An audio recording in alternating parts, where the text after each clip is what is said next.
Afghanistan female TV presenters cover their faces in line with Taliban order. Welcome to the news, and please subscribe to our channel. To get notified when we post hot juicy news updates, please click on the notification bell. After seizing power last year, the Taliban have increasingly imposed restrictions on women's lives in recent weeks.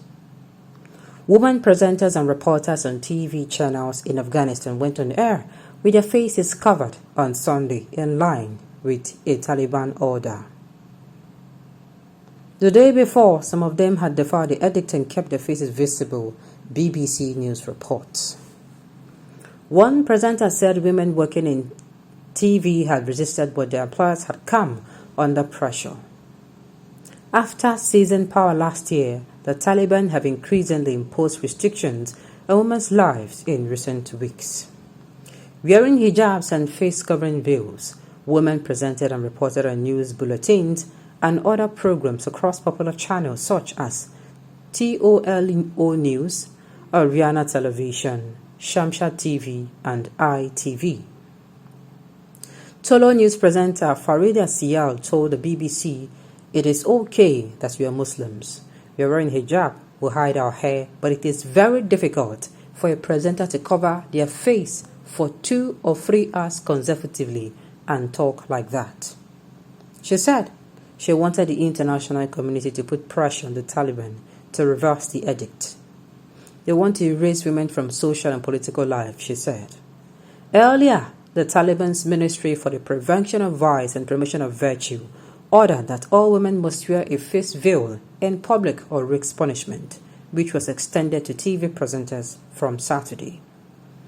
After some women initially refused to comply, a Taliban official said they would talk to the managers and guardians of the presenters, who faced the prospect of being penalized.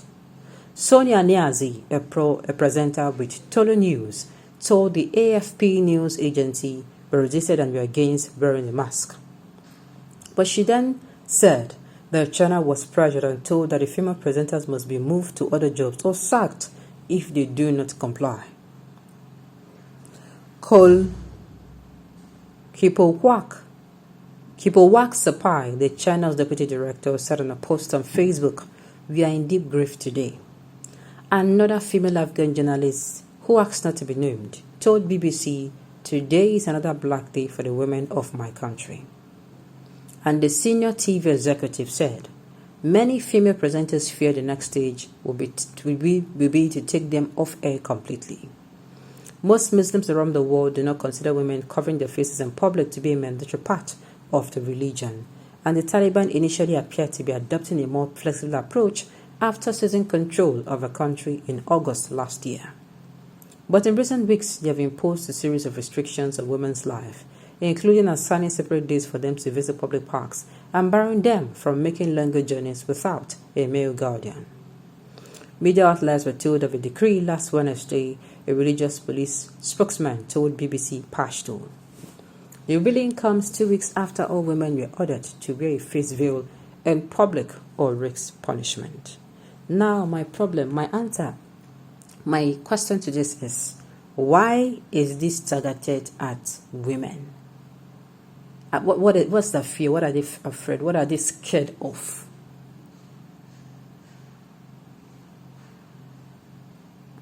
Why? Because I don't understand. And even to make matters worse, these women are complaining rather. Had they been these women are not complaining now, we can say, okay, fine, this can pass. But these women are complaining. They have already covered their hair, they're dressing modestly. And of course, Muslim women, especially in Arabic countries like this, we give it to them, they dress very modestly. Anyway, you know why this is sounding funny to me? The same people will bring the wearing of hijab to them. They are progressing in nature. They are allowing their women to do so many things. The real people that brought this thing to Nigeria. I'm not talking about Afghanistan now. The people that brought this thing to Nigeria, they're allowing their women. The women are going far. In some countries, women is the prime minister. But I've forgotten the name of that particular country. A woman is their leader there. I think the prime minister. I don't know the system of government they operate in that particular country. I've forgotten the name. Women can do so much more. So what exactly is their fear? Why are they targeting women? Why are they targeting women? Please leave Islam for us and focus on your own religion, where ladies and women can roam the streets with bomb shot. Islam is a religion that quite adherent in all spheres of life, such as appearance, business, work ethics, interrelationship, religious piousness, laws that govern all the aforementioned. So don't cry, then be bereaved. I am so sorry to say this. This is not obedient adherence. This is forcing. There's a difference between I'm obeying this and this is being forced down my throat. I will say it again. Christianity is a religion of choice. It's just like they give birth to you as a child. They allow you to see they don't restrict you from seeing anything. So that when you see it, you're not going to be surprised. Your parents will, you go to school, you see different things, you see different people, different opinions, different thoughts. You're allowed to see everything. And you are told, as you're growing up, this one, this is how it goes. This one, that is how Christianity is. The Father allows you to, you have seen the good, you have seen the bad and the ugly. He'll now tell you, this is the reward for the good, this is the reward, these are the consequences for the ugly, this is the consequences for the bad. Anyone you like, you choose. But just know that you are going to be responsible for your actions. That is Christianity for you. He leaves you with the power of choice and watch you. So that tomorrow you're not going to say, I didn't live my life well because the forced down this thing down my throat. You're going to, and to me that's the best way.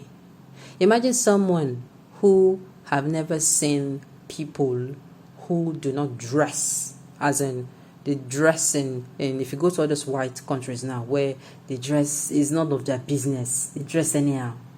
Some of them don't even believe in God. They dress, they'll tell this my body, I'm going to wear what I like. Imagine a young girl from an Islamic country go there. Before you know it, whatever she has been taught, she has not been taught that they will see people this place. So these people, it is their own choice. You understand me? So they hide these things from them. And to me, I don't feel it is adherence. I feel it is adherence through force, through coercion.